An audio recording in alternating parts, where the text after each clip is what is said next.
Washington Redskins quarterback Sonny Jurgensson, wide receiver Charlie Taylor, wide receiver Bobby Mitchell, and tight end Jerry Smith combined to accomplish what every NFL or AFL offense before it failed to do. 1967 Redskins had 3 receivers catch at least 60 passes, which hadn't been accomplished before, nor again in any 14-game AFL or NFL season. In fact, it was 11 years later before this was accomplished again, in 1978 by the Minnesota Vikings high-powered offense during the NFL's first 16-game regular season. Running back Ricky Young led the NFL with 88 catches in setting a NFL record with the most receptions by a running back in a single season. Ahmad Rashad, the man with the silky smooth moves, had 66 grabs, and the electrifying running back Chuck Foreman had 60 catches. A 60-reception season in the 1960s was not common. The NFL averaged just less than 4 per season in the 1960s, while the AFL averaged 3.5 per season. The commonly held belief is that the AFL was the more dominant passing league, but this statistical analysis does not support that supposition. The 1967 Redskins had 3 receivers with 60 or more catches, and all of them finished in the NFL's top 4 ranking, so we can understand what a remarkable accomplishment this was. Charlie Taylor's 70 receptions in 1967 led the NFL, as did his 72 receptions the year before. He was a large wide receiver at 6'3", 210 pounds, who played running back at Arizona State for 3 seasons, and he played halfback for his first 2.5 years of his professional career. As a rookie, he made second-team All-Pro with the most scrimmage yards of his 13-year professional career, 1,569. 755 of which were rushing yards.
Like Taylor, wide receiver Bobby Mitchell was a running back in college. He only caught 9 passes at Illinois and was a 7th-round draft pick in 1958 by the Cleveland Browns. He played halfback during his 4 seasons with them, and in 1962 he was packaged in a trade to the Redskins for the draft rights to the 1961 Heisman Trophy winner, Syracuse running back Ernie Davis.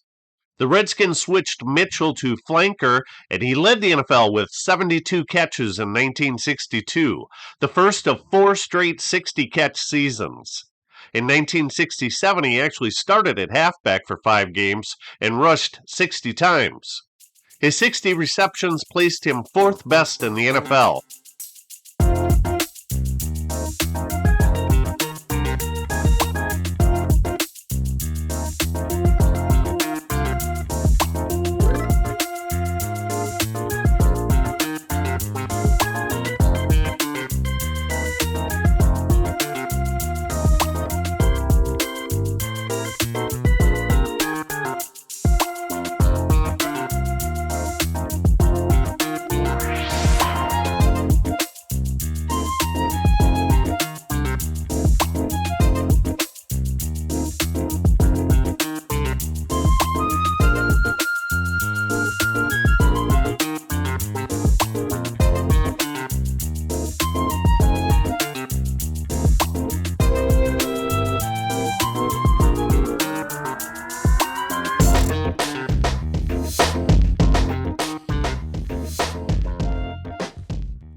Tight end Jerry Smith was a 1965 9th-round draft pick by Washington and an 18th-round pick by Kansas City.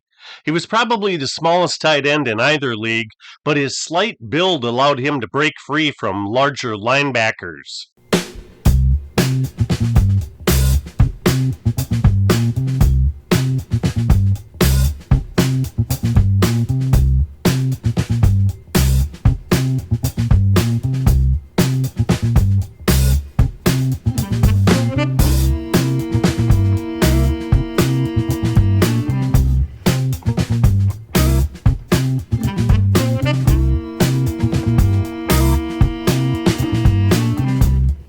Smith made second-team All-Pro in 1967 when his 67 catches was second best in the NFL, and his 12 receiving touchdowns were also the second highest mark.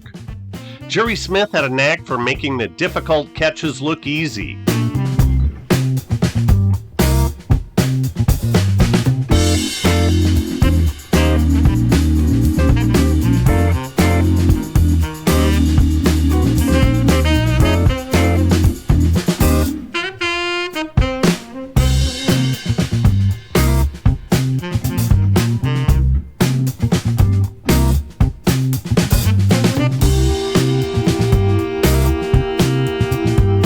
He was out of bounds on this one, but he sure made it look easy.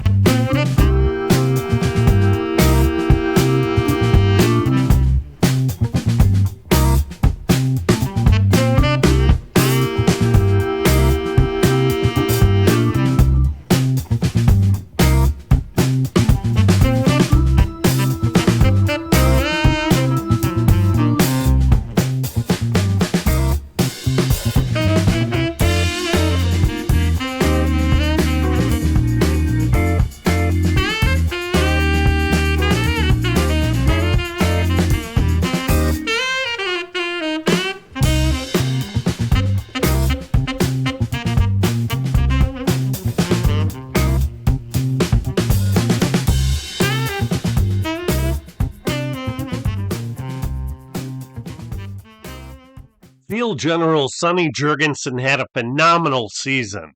He led the NFL in pass attempts, completions, touchdown passes with 31 against only 16 interceptions, which earned him the lowest interception percentage in the NFL, too.